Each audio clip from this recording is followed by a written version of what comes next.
ورحمۃ اللہ وبرکاتہ نحمده ونصلی علی رسولہ الکریم اما بعد۔ حضرت مولانا مفتی سعید احمد صاحب پالم پوری رحمۃ اللہ علیہ کے بارے میں تو 20 منٹ میں کیا بات کریں، اتنی تاریخ ہے ان کی اور ان کے تعلقات میرے ساتھ اور میرے والد صاحب حضرت مولانا محمد عمر صاحب پالم پوری رحمۃ اللہ علیہ کے ساتھ جو گہرے تعلقات رہے ہیں اور جو اہم یعنی مجلسیں ہوئی ہیں، بس ان کے بارے میں کچھ اشعار پڑھ لیتا ہوں، پھر کچھ باتیں بتا دیتا ہوں۔ جانے والے کبھی نہیں آتے، جانے والے کبھی نہیں آتے، جانے والوں کی یاد آتی ہے، جانے والوں کی یاد آتی ہے۔ مدتوں بعد ہوتے ہیں پیدا کہیں وہ لوگ، مدتوں بعد ہوتے ہیں پیدا کہیں وہ لوگ، مٹتے نہیں ہیں زمانے سے جن کے نشاں کبھی، مٹتے نہیں ہیں زمانے سے جن کے نشاں کبھی، کتنے چپ چاپ ہیں ویراں جزیروں جیسے، کتنے چپ چاپ ہیں ویراں جزیروں جیسے، خاک میں مل گئے انسان ہیرو جیسے، خاک میں مل گئے انسان ہیرو جیسے۔ حضرت مولانا مفتی سعید صاحب رحمۃ اللہ علیہ، یعنی میں مختصر جملے میں یہ کہوں کہ سارے علوم کا یہ مجموعہ تھے۔ عام طور سے علماء ہوتے ہیں، کسی کو تفسیر کا علم ہوتا ہے، کسی کو فقہ کا علم ہوتا ہے، کسی کو حدیث کا علم ہوتا ہے۔ یہ آدمی ایسا تھا، یہ ہمارے مفتی صاحب ایسے تھے کہ ان کو ہر علم میں مہارت تھی۔ تفسیر کی کوئی بات آپ پوچھ لو فوراً جواب دے دیتے تھے، حدیث کی کوئی بات پوچھ لو فوراً جواب دے دیتے تھے۔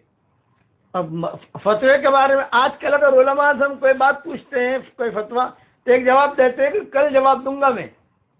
آج کل ہمارے جو مفتیان کرام ہیں عام طور سے کہ بھی آپ لکھوا کے لے جاؤ، اب آپ لکھوا دو ہمیں، ہم 2 دن کے بعد جواب بھیجیں گے، 3 دن کے بعد جواب بھیجیں گے۔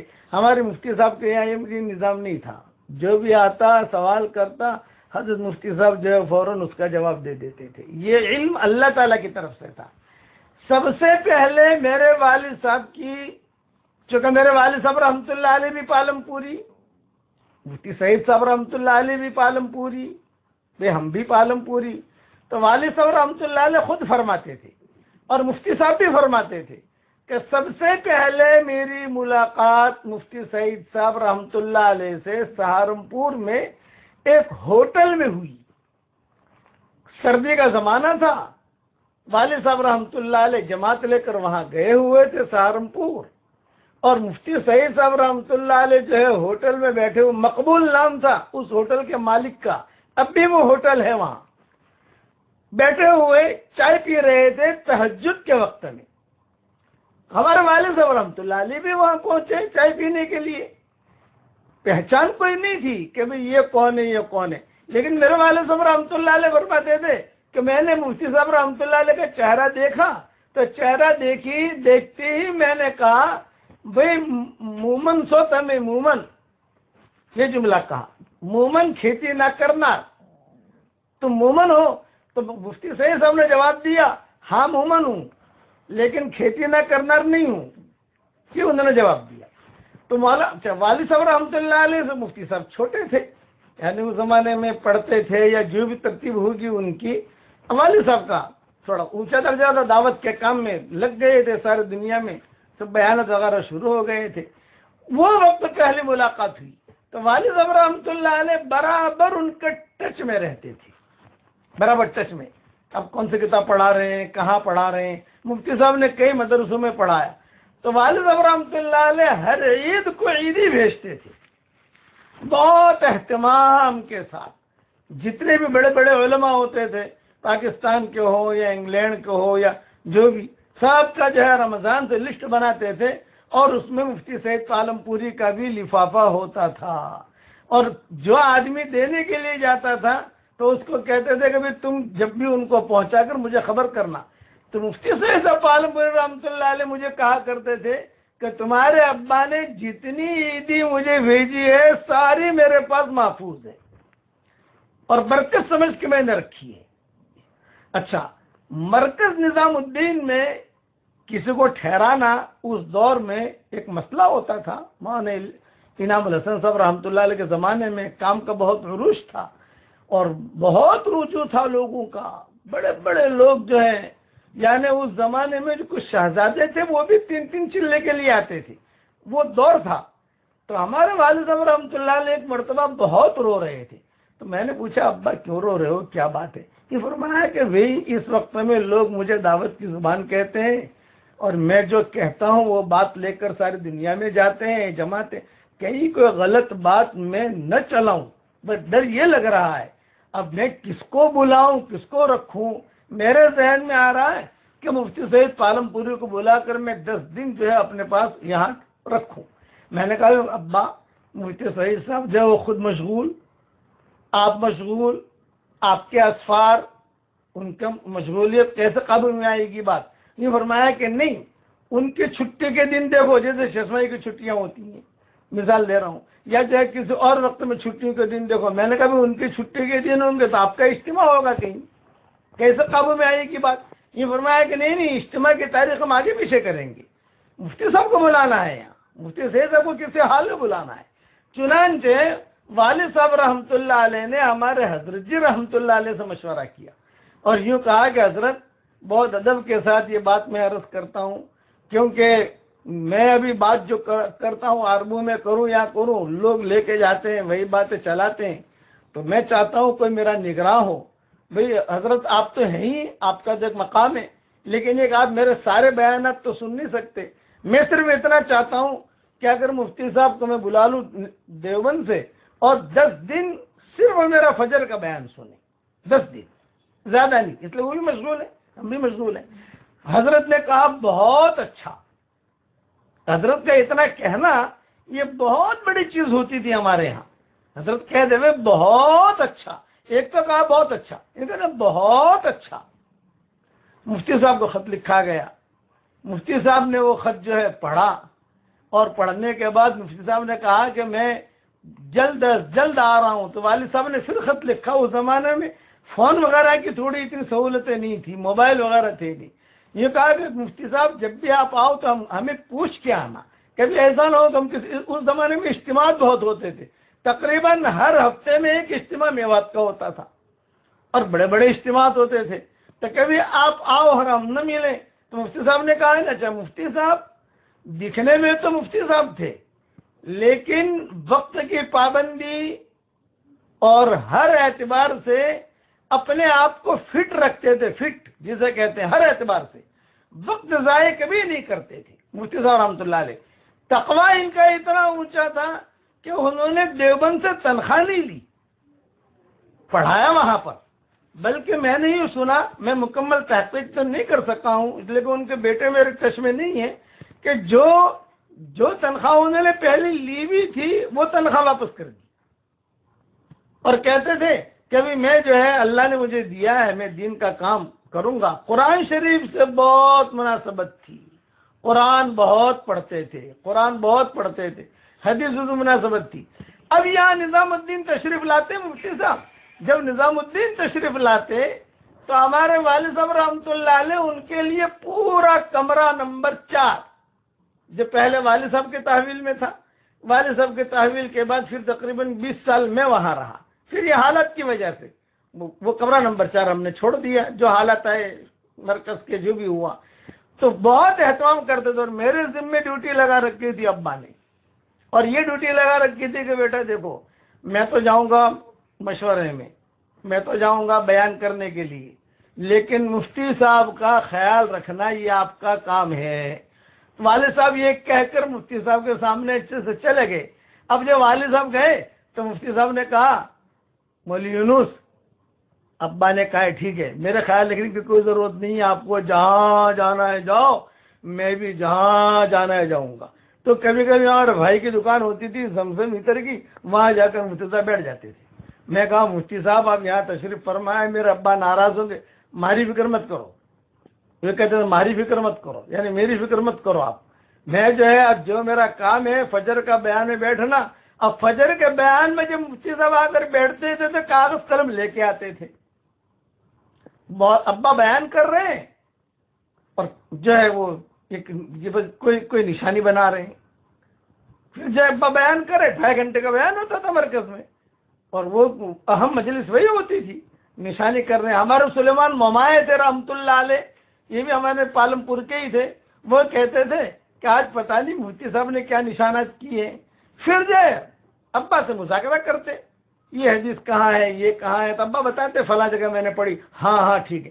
ایک مرتبہ مفتی صاحب نے بہت نشانات کی، میں ڈر گیا.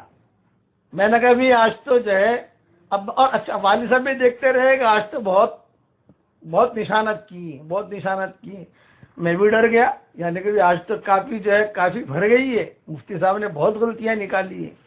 ڈرتے ڈرتے ہم بھی پہنچے کمرے میں، ناشتہ لگا تو والد صاحب رحمۃ اللہ علیہ سے کہا کہ آج تو میں نے کافی بھر دی ہے آپ کے بیان میں. یہ مفتی صاحب نے کہا کہ آج تو میں نے کافی بھر دی آپ کے بیان میں. تو ابا نے کہا ٹھیک ہے بتائیے مفتی صاحب. یوں فرمایا کہ آج جو آپ نے بیان کیا بالکل صحیح ہے، قرآن کے جو تفسیر بیان کی بالکل صحیح، حدیثوں کو جو تفسیر بیان کی بالکل صحیح. مجھے صرف یہ بات کا جواب دو کہ یہ آپ نے کون سی کتاب میں پڑھا ہے. میں یہ نہیں کہتا کہ آپ نے غلط کہا ہے، یہ نہیں ہے، یہ بالکل صحیح ہے. لیکن چونکہ میں علم والا آدمی، میں ہر وقت کتابیں پڑھتا ہوں، پڑھاتا ہوں، میں نے کسی کتاب میں یہ تفسیری چیز دیکھی نہیں ہے. تو آپ نے کہاں پڑھا ہے مجھے صرف اتنا بتا دو، اس لیے کہ میں نے تو لکھ لیا، میرے تو سبق میں کام آ جائے گا وہاں، لیکن تھوڑا حوالہ ہوگا. تو آپ نے میرے والد صاحب رحمۃ اللہ علیہ نے فرمایا کہ یہ سینہ در سینہ ہے. یہ جملہ کہا مفتی صاحب، سینہ در سینہ ہے، یہ کتابوں والا علم نہیں ہے، یہ سینہ در سینہ ہے. مفتی صاحب ایک دم سے چوکنا ہو گئے. شو مطلب؟ ہماری گجراتی زبان میں سینہ در سینہ، بولے مولانا یوسف صاحب رحمۃ اللہ علیہ سے میں نے یہ سنا ہے.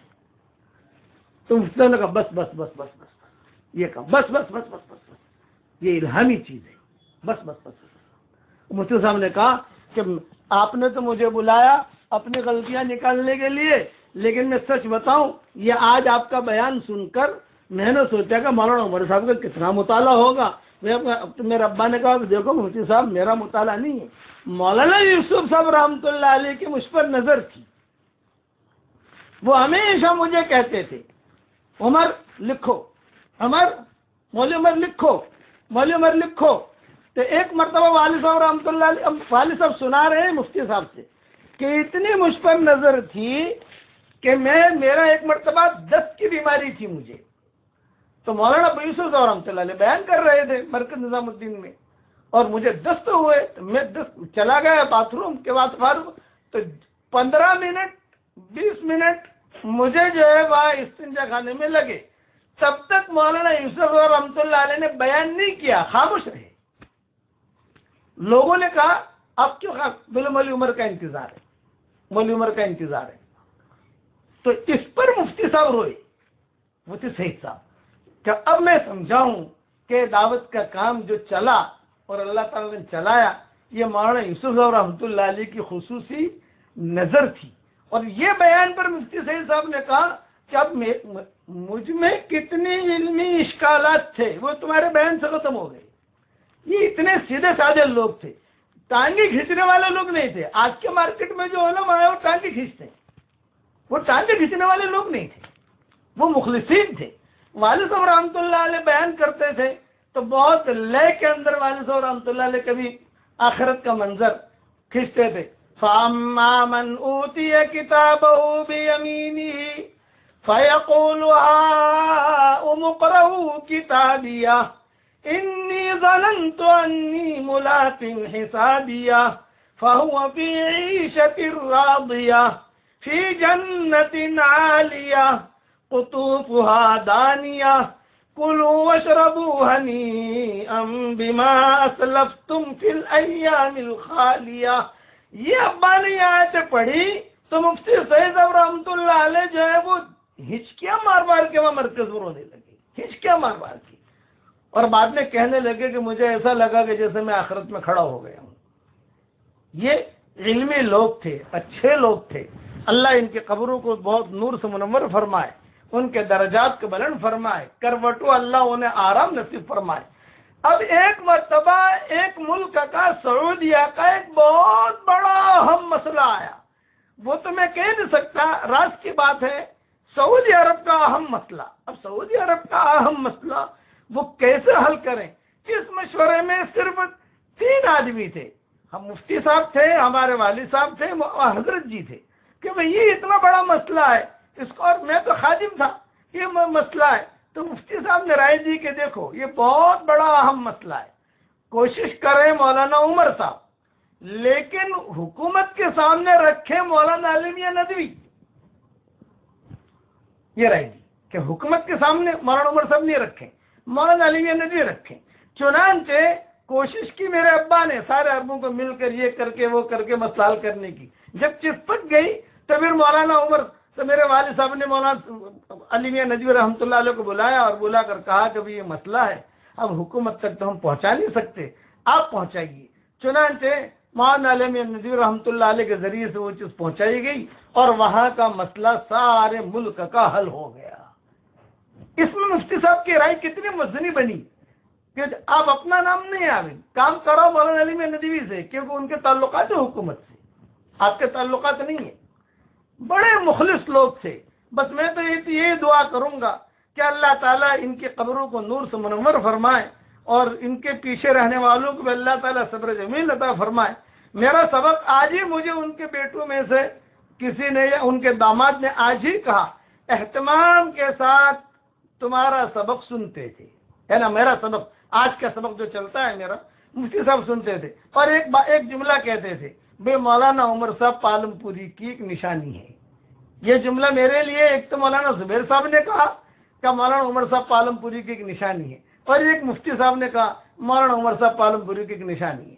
حدیث کی کتاب میرا لکھنے کا بہت ارادہ تھا جیسے قرآن کا، تو مجھے ایک جملہ کہا تھا کہ آپ کو حدیث لکھنے کا شوق ہو تو مشکات کو سامنے رکھو، بس اتنا انہوں نے کہا. اس پر میں نے منتخب ابواب کا ترجمہ کیا، ساری صحیح حدیثیں، اور وہ مفتی صاحب کے سامنے بھیجی، اور مولانا ان کے بھائی جو ہیں مفتی امین ان کو دی، دیکھی. اور یہ کتاب منتخب ابواب اردو کے اندر اس وقت مسجد نبوی میں کتب خانے میں قانونی اعتبار سے داخل کر دی گئی ہے الحمدللہ. اور انہوں نے ہمیں اس کی سرٹیفکیٹ بھی دی کہ بھئی یہ سرٹیفکیٹ ہے کہ عادل کے اس کتاب میں کوئی غبار نہیں ہے. اس میں مفتی سعید صاحب عالم پوری رحمۃ اللہ علیہ نے بہت ساتھ دیا، اللہ ان کی قبر کو نور سے منور فرمائے. میں نے کہا مفتی امین نے بہت ساتھ دیا، رات بھر مفتی امین اور میں ہم دونوں مرکز میں رہتے تھے، رات بھر، اور یہ حدیثوں کا ہم املا کرتے تھے، آپس میں بیٹھ کر ایک دوسرے کا مذاکرہ کرتے تھے. تب جا کر کتاب تیار ہوئی منتخب ابواب. تقریباً 2000 یا 3000 حدیث ہیں، مجھے یاد نہیں ہے، لیکن اب تو الحمدللہ چل پڑی، کئی لڑکیوں کے مدرسوں میں یہ کتاب پڑھائی جاتی ہے. خلاصہ کلام یہ کہ ایسے لوگ اب نہیں ملیں گے، جو چلے گئے وہ چلے گئے. اس وقت میں صرف ایک درخواست کرتا ہوں کہ اگر مفتی سعید صاحب پالم پوری سے آپ کو حقیقی محبت ہے تو میں ایک ہدیہ دیتا ہوں آپ کو کہ قرآن شریف کے حروف ہیں 3,40,000 یا 4,40,000. اس میں علماء کا بہت اختلاف ہے. جو میں نے میرے قرآن جو ہے ریاض القرآن کے مقدمے میں کچھ چیزیں لکھی ہیں، میں ایک راؤنڈ فگر کہتا ہوں، 5 لاکھ مرتبہ سورہ اخلاص پڑھ کر یہ ہدیہ ان کو پہنچا دو اگر آپ کو حقیقی محبت ہے. اور بہت آسان ہے، کوئی مشکل نہیں ہے. روزانہ آدمی تھوڑا دور ہے منزل مقصود، مگر ہے تو صحیح، راہ کٹ جائے گی تو عزم سفر پیدا کر. اسی سورہ اخلاص کے بارے میں نے مفتی صاحب کو پوچھا تھا کہ مفتی صاحب یہ میں لوگوں کی تشکیل کرتا ہوں، تو مفتی صاحب کہتے تھے کوئی حرج نہیں، سورہ اخلاص تو آل ان ون ہے، یعنی وہ اس کی تو فضیلتیں بہت ہیں، کوئی مسئلہ نہیں. میں نے کہا کہ مفتی صاحب سب کی نیت کریں کہ اپنی نیت کریں؟ مفتی صاحب نے جواب کیا دیا؟ جو نیت کرنی ہو کرو، اللہ کو دینا ہے، تم کو نہیں دینا، جیسے ان کی عادت تھی بھئی جو نیت کرنی ہو کرو، تم کو تھوڑے دینا ہے، اللہ کو دینا ہے۔ تو آپ 5 لاکھ مرتبہ پڑھو، وہ 5 لاکھ مرتبہ پڑھ کے اب مجھے بھی دے دو، سارے دنیا کے مسلمانوں کو دے دو، مرحومین کو دے دو، اس میں جو ہے مفتی صاحب کو بھی دے دو۔ ایصال ثواب کے لیے مرحوم کا ہونا ضروری نہیں ہے، زندوں کو بھی ایصال ثواب دے سکتے ہیں۔ تو یہ اگر میں تشکیل اتنی کروں گا کہ اب اللہ تعالیٰ یعنی ایک تو ان کی کروڑ اللہ جنت نصیب فرمائے، ان کی ہڈی ہڈی کو اللہ جنت نصیب فرمائے، ان کی اگلی منزلوں کو آسان کرے۔ امید ہے کہ مفتی صاحب بہت خوش ہوں گے، خواب بھی دیکھے گئے، کئی لوگوں نے خواب بھی بھیجے الحمدللہ، لیکن مجھے بھی اس وقت یاد نہیں۔ جتنا مجمع سن رہا ہے یہ میں تشکیل کر رہا ہوں آپ کی کہ 5 لاکھ مرتبہ سورہ اخلاص پڑھ لیجئے، آپ کے لیے بھی نفع ہے، دوسروں کے لیے بھی فائدہ ہے۔ اللہ تعالیٰ مجھے، اور میں روزانہ پڑھتا ہوں الحمدللہ، روزانہ 1000 مرتبہ سورہ اخلاص پڑھنے کی عادت ہے الحمدللہ۔ میری مشغولیت کے باوجود درس قرآن بھی دیتا ہوں، ریاض التفسیر کا کام بھی چل رہا ہے سب، لیکن یہ جو اللہ تعالیٰ کروا رہا ہے، اللہ تعالیٰ سے دعا کرتا ہوں کہ اللہ تعالیٰ ان سننے والوں کو قبول فرمائے، اور جو بھی میری تشکیل پر یہ 5 لاکھ مرتبہ سورہ اخلاص پڑھنے کی عادت ڈال، 5 لاکھ مرتبہ ہو گیا، 10 لاکھ مرتبہ کرو، فائدہ ہی فائدہ ہے۔ حدیثوں میں آتا ہے، ایک صحابی نے آ کر حضور سے کہا کہ حضرت مجھے اس سورت سے بہت محبت ہے، تو آپ نے فرمایا اگر تجھے سورہ اخلاص سے محبت ہے تو اللہ کو بھی تجھ سے محبت ہے۔ جا، اس سے بڑی کی چیز تو کوئی ہو نہیں سکتی۔ اللہ تعالی ہم سب کو عمل کرنے کی توفیق عطا فرمائے، فرائض کا اہتمام کرنے کی توفیق عطا فرمائے، اور جو بھی میری بات سن رہے ہیں اللہ ان کی اور ہماری قیامت تک کے آنے والی نسلوں کے لیے ڈھیر و خوشیوں کے فیصلے فرمائے، اور ہر قسم کی بیماری سے، برائیوں سے اللہ حفاظت فرمائے، اور یہ جو بیماری چل رہی ہے اللہ تعالیٰ اس سے بھی پوری انسانیت کو نجات دے، اور اللہ تعالیٰ ہم سب سے راضی ہو جائے۔ آمین۔ وآخر دعوانا ان الحمد للہ رب العالمین۔